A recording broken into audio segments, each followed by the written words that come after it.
Hello! In today's Archaeo Scoop, my top 3 headlines are as follows.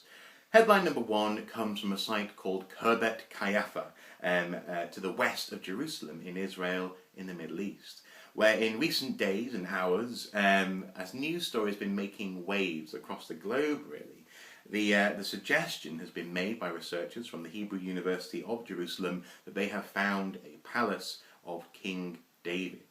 Now, yesterday I got into a little bit of trouble on the Archaeo Soup Facebook page when someone thought that I was just putting this out there as having been definitively proved. This is absolutely King David's palace. But no, I was sharing the story because I wanted to just show that someone was making this claim with the view essentially of offering it up for criticism because it was rather biased. And actually in recent hours more and more stories have come out. Indeed, I've put headline 1b as well as this first headline questioning, not so much questioning the find per se, but certainly questioning the conclusions based on this find. The site seems to be remarkable. It's a fortified area, as I say, to the west of Jerusalem, but there's no proof that it's linked with David. Indeed, for some people, there's no proof that there was a King David yet, but that's a whole other kettle of fish over there.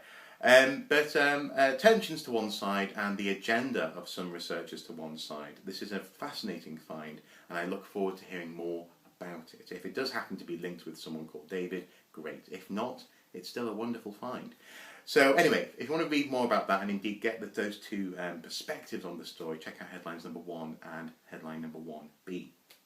Headline number 2 comes from the Hubei province in China, where a two-faced 3,000-year-old bronze head has been unearthed in a graveyard. It's got huge eyes, prominent cheekbones and horns, and was found at the head of someone's grave.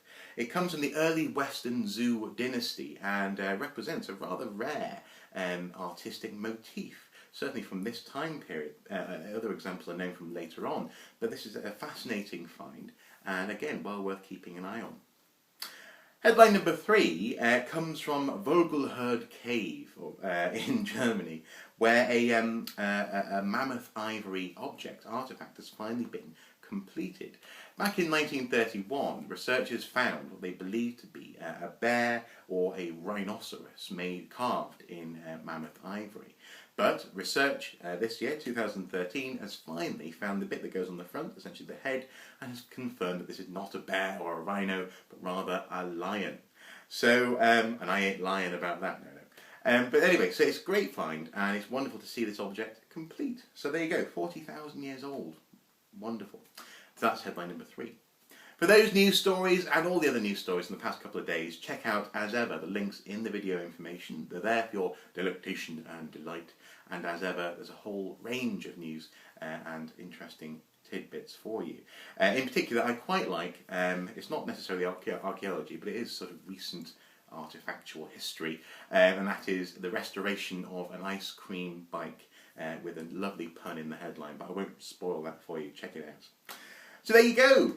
Enjoy the news stories. Now, as I've already said in a previous video, this week is very busy for me. Tomorrow until Saturday I'm basically in a local shopping centre talking about Saxons and Vikings to the public and also encouraging them to have a go at calligraphy, so it should be fun.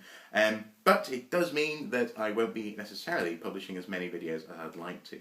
That said though, I am recording today a video which I'll publish later in the week. It's an Archaeo Scope about a rather interesting topic which came up during my in-laws and brother-in-law's visit last week. So we'll keep an eye out for that one later in the week.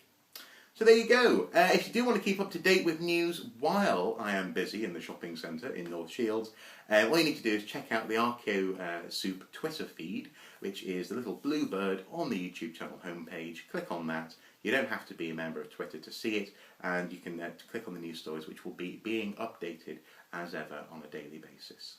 So until next time, take care and, well, have a good week. Bye-bye.